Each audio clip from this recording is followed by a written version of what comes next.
Eglin section of the Florida Trail.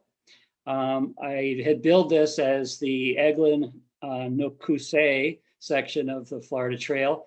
I don't have enough time to talk about both sections, but they are fairly contiguous. So it gives you an opportunity to have about 70 miles of uninterrupted wilderness hiking. So it's a really great section if you want a long stretch like that without any roads in between or very little bit of road walk in between. The other two sections that are comparable to that would be Ocala National Forest and the Swanee River section, where you can come up with 60, 70, 80 miles of continuous hiking. We're talking about the Florida Trail. Many of you who have attended my previous talks and Bill's previous talks know about the Florida Trail. It is, for those that don't, it is Florida is a national scenic trail, which is like the Appalachian Trail or Pacific Crest Trail. It is a trail that's recognized by Congress as a national scenic trail. It does run from the Everglades all the way up the peninsula and then out the Panhandle all the way to Pensacola. So it traverses virtually the entire state of Florida. And it's about, well, 1,100 miles plus. There's two sections in the middle. So the entire trail miles are something like 1,500 right now. You can take a westerly or an easterly route through the center of the state. So that adds up the miles. But if you do one all the way through, it's 1,100 or 1,200 miles. So it's a good long hike. We have, I don't know, probably 50, 60, 70 people a year who come through and do the whole thing from beginning to end in 1 year. And that's called a through hiker.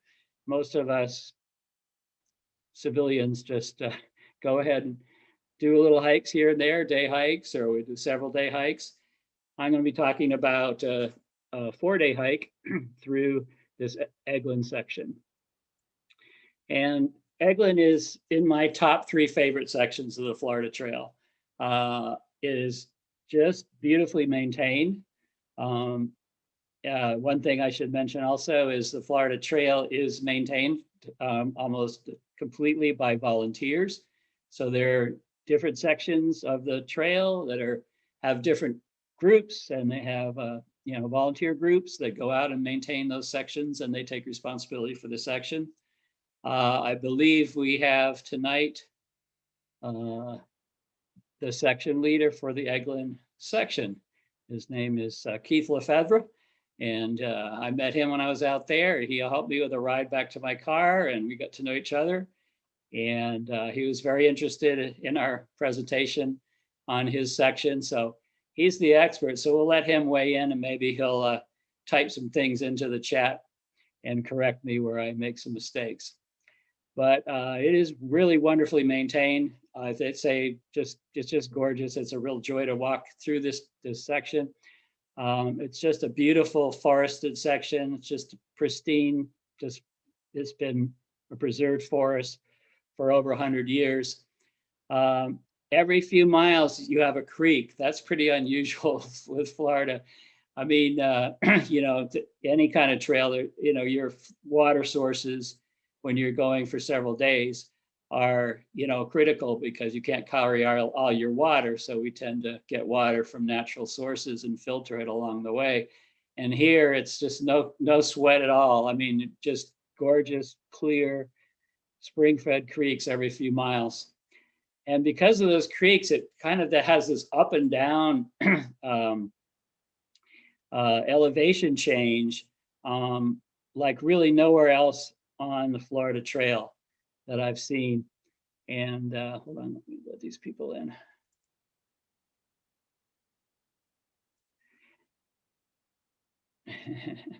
Hold on, let me back up here, sorry.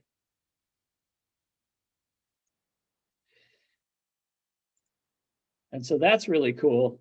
So even though, I mean, it's just this, it almost hikes itself. It's so gorgeous and it's so comfortable, and it's like this pine needle floor, and it's just a joy to walk through. But you get a workout. I mean, if you wanted to train for doing some of the easier sections of the Appalachian Trail in Georgia, this would be a good place to go because there really are elevation changes here like nowhere else in the Florida Trail.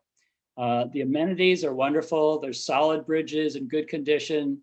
I mean, some of the fun of the Florida Trail is getting into these obstacles like, swamps that you have to wade through, or, areas where you have to kind of climb over different obstacles. But this is kind of beautiful because you really don't have any of that. You've got these just great bridges. I mean, any possible water obstacle that's there or any kind of land obstacle, there's a way to get through it very easily. And the bridges are really well made and really maintained well, which you appreciate when you do a lot of hiking on the Florida Trail. It's got signage. That's kind of unusual. There's a dearth of signage on the Florida Trail. Here is a lot of signage with mileage and what the next waypoint is, and that's really great. There's designated campsites with benches, tables, fire rings. Each one of them has a trail log. I don't see that too often around Florida Trail. So you can sign in or you can see other people have been coming through, and a big kiosk with information about what's going on the trail. As I mentioned, you can combine this with the Nokuse CRS section for about 74 miles of continuous wilderness trail. So it's really fantastic if you want to do a 5 or 6 day hike. But if you don't, there's many access points and trailheads. So that makes it great because even though it's really, pristine and wild out there, because it's, working Air Force Base, there are some good roads going through that and intersecting with the trail. So there's a lot of different trailheads and there's ample parking at a lot of those trailheads. So you can get on at a lot of places and do like a 6 mile, 8 mile hike for a day very easily. And of course you have some fun surprises. So we'll see some of those tonight. There's some really cute things along the way and kind of unusual things that you don't normally see. So here's where it is. So state of Florida, and it's way out towards, it's near Fort Walton Beach, out towards Pensacola, about 4 hours from Jacksonville in the Western Panhandle. Here's a closer look at it. So the section we're doing was the eastern section. So that's pretty much between Defuniak Springs and Crestview, are kind of the major towns that bracket that hike. And then there's these roads that you enter the trail from if you're doing that whole section. And so you've got 311, which runs from Defuniak Springs. You got 85 from Crestview. So we did the eastern section, and that's what I'm going to talk about tonight. But this whole section over here is also Eglin Air Force Base over towards Milton. A lot of this, though, is not, the Florida Trail can't go through it because of some big rivers in there that don't have a bridge. So the Florida Trail officially goes up through Crestview, does a little road walk, and then comes back down and then back into the forest, back in this western section. Here's another look at it. So we started over here, and then as you can see, it goes through pretty much on the border of the northern border of the Air Force Base. And we ended up here. I'll show you another look at that. But it keeps going, as you can see, and kind of dead ends here. But the real Florida Trail, in order to get around that dead end, goes up through here and goes on the road for a while. So a little bit about the history here. Let me just check and see if anyone's still waiting to get in. No, everybody's here. I have to back it up. Yeah, so this started out being visited by settlers in the 1850s with as really the timber industry being the driving force. This was all old growth longleaf pine, which was the dominant pine species for the entire southeast of the United States. it just, covered, these forests just covered the land that was, back from, from the coastal areas. It was a very valuable resource in colonial days, mainly because of shipbuilding. And so the industry is defined as naval stores. What that means is they did use the wood, but more importantly, they used the pitch, they used the tar, they used the sap that came out of the pines, and that's what they used to seal the ships. And so, Britain was a naval power. So way back when in the colonial days, it started out with this naval stores industry being a really important industry in the United States, or what was that time, the British colonies. And then it just grew. But what it was, how it proceeded was North Carolina was sort of the first area where the industry would, get in and work with the forests. And to them, it was just infinite, just these forests just went forever. There's this huge continent. So they just cut everything down, and used that, and they completely wiped out the longleaf pine forests in North Carolina. So then they moved to South Carolina and Georgia, and then finally, of course, down into Florida. So in the 1850s, Florida, North Florida, and even out in the Panhandle particularly, became a center for this naval stores industry. And they continued the same ways, and they would have a special way of getting that sap from the tree, where they would just cut a big section out of the trunk of the tree, and it would flow the sap right into a cup that they created by gouging out the tree trunk itself. And what that did is damage the tree, so it didn't last as long. And but that's the way they knew how to do it. And these guys were just, experts at tapping these trees and working the forest. And they just lived out in, it was like the middle of nowhere. It was just the wilderness out here. And they, that's the way they did it. But they didn't want what happened in North Carolina to happen to Florida. And by that time, there were some forestry science experts that had determined different ways to extract the sap. And so they had, new ways to do it. And then they also had regulations to protect the forests. And so in 1999, this area became the Choctawhatchee National Forest, which is the first national forest east of the Mississippi. And so, this area has been a national forest longer, than any other in our side of the continent. And what they did is they introduced this modern forestry science, which was improved methods of resin collection, which extended the life of the tree. And so maybe you've seen those out there. There's still some you can see old, they call them Herky cups.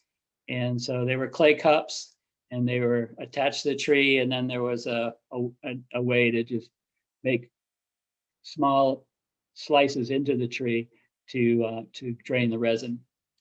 And they were also involved in reforestation. So when they cut the timber to use for the shipbuilding or home building, they would go in and plant seeds. And so, there was this forest ranger out there, and again, in the middle of nowhere. It took a long time to kind of bring these folks around that had been doing this logging forever, and thought they knew the best way to do it, and had always done it that way. And after a while, they came around, and they preserved that forest. And it was just very wild. I mean, there's no modern conveniences at all out there. And during the Depression, this became the first CCC camp in Florida.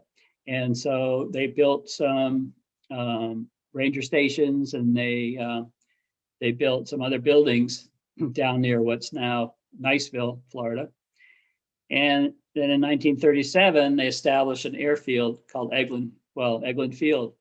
And so as they prepared for World War II, a lot of the testing of aircraft and of munitions was done down in this Eglin field. And in 1940, it was transferred from the Interior Department to the War Department. And then it became an official Air Force base. And this Air Force base also became committed to maintaining the forest through a fish and wildlife program that was established for the base in 1949 after the war. And so they've not only used the area for the Air Force, but they've also, taken a responsibility to preserve the forest and to keep it clean and, keep it healthy. And also it's a place where they promote recreation, fishing, hunting, boating, and for us, hiking.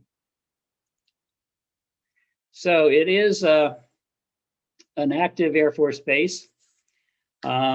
So because of that, it's a little different than some of the other sections. All the visitors require a recreational permit to enter the grounds. Even if you're going in for half a day, you still need this permit.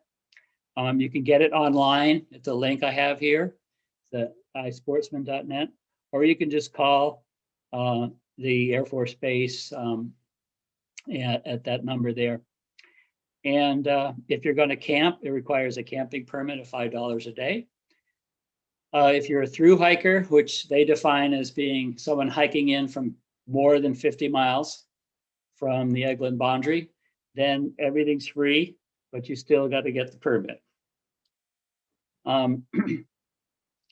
So all these can be obtained from the Natural Resources Office that's down in Iceville. You can go there or you can call them, and they were able to set me up over the phone. So before you actually enter, they publish what they call a public access map every day. And they publish for what they estimate the activity is going to be for the next 2 days and the actual for the following day. And what this means is because it's a live Air Force base, they are doing testing, they're dropping and testing munitions and ordnance. And because of that, they want to know, they want you to know where they're going to be doing those military activities, and they close those sections. So if those sections that you're going to hike through are on that map, then you need to wait. You can't go through and you can't hike those areas that day. The other thing to do is, so you need to check that PAM, that public access map, and that's on that same website, Eglin iSportsman website. And then, or you can call the office and they can tell you where to go. And also you want to check the hunting dates, and those are also on the website, just like you would anywhere else on the Florida Trail. Just be aware of when it's hunting season and make decisions whether you're comfortable with that or not. By all means, always wear blaze orange when you're out there during the hunting season. So this is what the PAM looks like. And this orange line here through is an approximation of where the trail goes. So if you saw these red colorations in any of the sections through which the trail passes, then, you should wait. You shouldn't be hiking through. And here are all the section numbers that the Florida Trail actually passes through.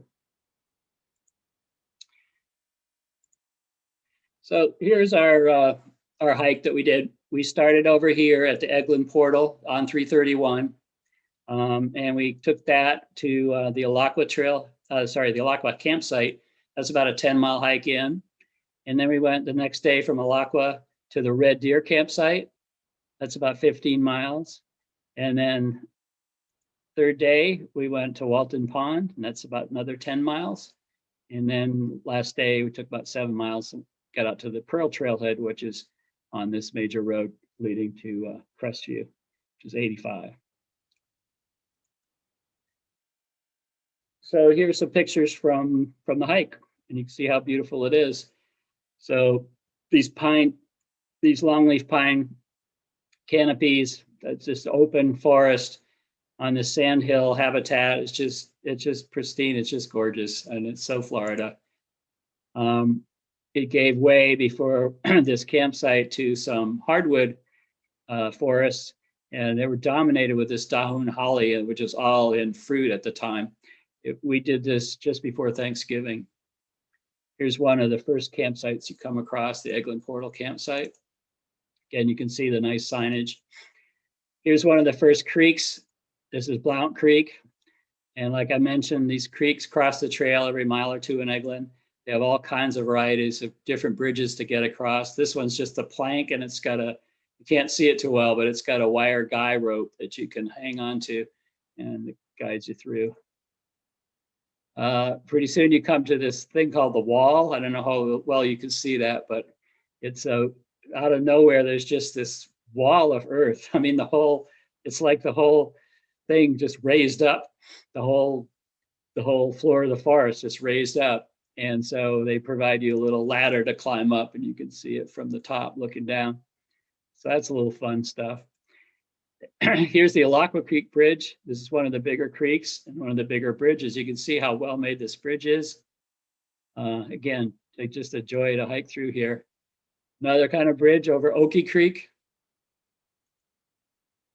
And here's the Alaqua campsite where we stayed the first night. And you can see nice, beautiful information kiosk, signage, really nice clearing back there. Soon after that, the next morning, we hit another creek, Little Alaqua Creek, with yet another kind of a bridge. See how beautiful that is. It's hard to see. You can see the bottom on that. It's so clear. And so then we just huffed and puffed up the hill and got to the highest point on the Florida Trail, an elevation of 272 feet. Another little fun trip on this section. Here's a good picture showing the ascent up from Buck Creek, which is, again, pretty typical of these ups and downs. It's like, unlike most of the Florida Trail. So that's quite a steep climb there. We also arrived at the mile 1000 on the Florida Trail, and another steep climb out of Live Oak Creek. You just don't see this much in Florida. It's great. Here's a steep head ravine, as they're called. Look how steep that is. Really goes deep down in there, and some strange forest, some strange tree formations. Here's Hog Creek with a puncheon plank boardwalk leading to another innovative bridge there. And again, these are very, very good footing. They're all got this abrasive shingle, like roofing shingle on them. So yeah, they hold your feet really well. Here's the Red Deer campsite where we were the second night. Again, beautiful clearing, just a lot of space, information kiosk, sign in, good signage. Another creek, Gum Creek, just beautiful. And we kept going through, cycling between these hardwood forests and these beautiful open longleaf pine forests and sandhills. Big Fork Creek. A Big Fork Creek is a beautiful bridge, and I guess the people that built it took a little pride or maybe competition, because they left their names behind. You can see on this bridge has got this railing over here. And on one side of the railing, it says Bob's side, and the other side, it says Bill's side. So pride of ownership. And night 3, we stayed at Walton Pond, and I've been out here before, but on this trip, we came just after a little accident happened, and the dam, which holds this water into the pond, broke. And so they had just gone out there. Keith and his team had just gone out and rerouted the trail, so we were able to still get through and everything. But you can see that water's way down. There's hardly any water in that pond, which was kind of too bad. But a great campsite with a lot of room. And then they rerouted the trail and had some nice signage pointing us the way. So then on the next day, we had our last section. We went through this beautiful Silver Creek, which has another great bridge on it. On one side of the creek, there's beautiful carnivorous pitcher plants, which are seen quite a bit throughout Florida. They had a really good example, a whole clump of pitcher plants there before the bridge. And then we were having our lunch there beside Silver Creek, and we just saw these strange birds. How do you like that? You don't see that too much when you're hiking out in the wilderness. The Air Force is doing some exercises right overhead. This lasted for about 45 minutes or so. So we had a great free air show.